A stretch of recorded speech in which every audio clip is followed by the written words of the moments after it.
তোমারে আমি আল্লাহ মাফ করার জন্য এত বড় শ্রেষ্ঠতম রমজান মাস দিয়েছি, যার মিনিট মিনিট সেকেন্ড সেকেন্ড হীরা মণি মুক্তা মানিকের মতো আমি আল্লাহ সেজদা দিবা একটা, আমার ফেরেশতা লিখবে 70টা।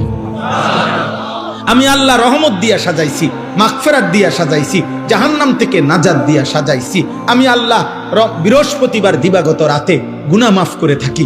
প্রত্যেক দিন তাহাজ্জুদ নামাজের ওয়াক্তে গভীর রাতে কোটি কোটি বান্দা আমি মাফ করি। তাহলে মাফ করার জন্য প্রতিদিন রাত্রে ঠিক করছি, বৃহস্পতিবার রাত্রে ঠিক করছি, শবে বরাত ঠিক করছি, শবে কদর ঠিক করছি, পুরাটা রমজান ঠিক করছি। এছাড়াও বান্দা 90 বছরের গুনাহ নিয়েও যদি কেউ আসে, আমি আমার বন্ধুকে বলছি, বন্ধু যদি সে সত্যিকার তওবা করে আমি একসাথে মাফ করে দেব।